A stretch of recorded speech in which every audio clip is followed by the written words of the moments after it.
Welcome to the Cave of Science, and we're looking at stellar fusion and nucleosynthesis here. We touched on this on the life cycle of the sun, but it's worth repeating again that the interior of a star, due to its immense pressure and temperature, takes this hydrogen, of which we learned that hydrogen and helium quite a bit was formed at the Big Bang. But in the interior of a star, there's so much temperature and pressure going on that two hydrogen atoms can fuse together to form a helium atom. Now, for the purpose of this course, there's some leftover matter, and that is transferred to pure energy. Go back to Einstein's equation, E equals mc squared. And this energy is what we see as light and the electromagnetic spectrum and heat that reaches the Earth. And this is due to this fusion of these hydrogen atoms forming helium and some pure energy. And again, this energy can reach the surface of the sun due to and through convection currents. A little bit of review of the Big Bang theory. We talked about this as kind of an interesting painting, I guess, if you will. And it kind of gives you a little bit of a timeline here.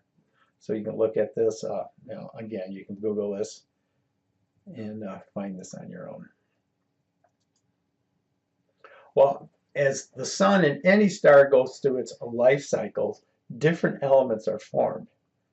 Our sun, as it's using up its fuel of hydrogen and forming into helium, helium can start to form other elements.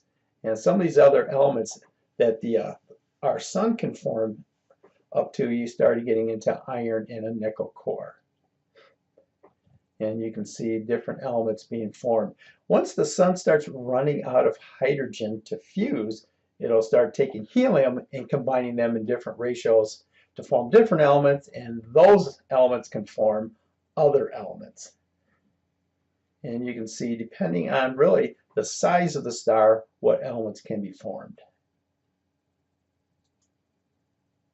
During a supernova event, or really the final stage of a star, it really just a massive explosion, and many of the heavier elements can get formed. Those past iron can get formed, and typically in the middle of a supernova, you'll find a white dwarf there.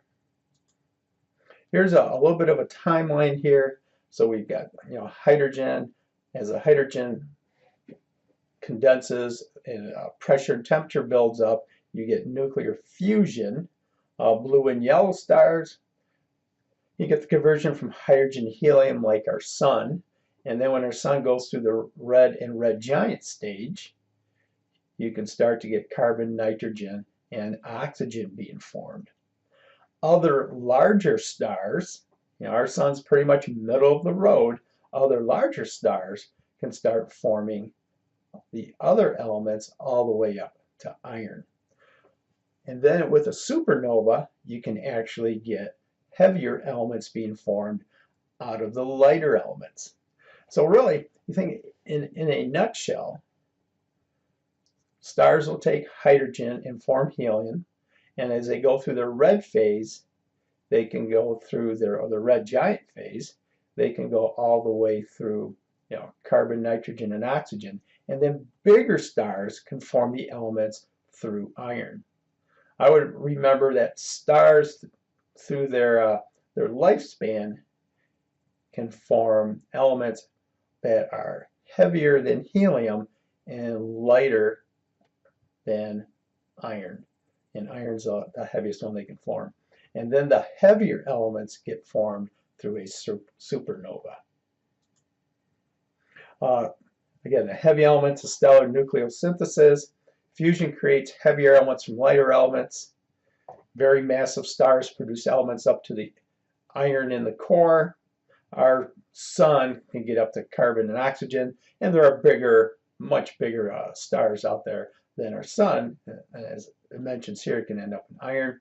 And then the heavier elements greater than iron are produced in supernova explosions.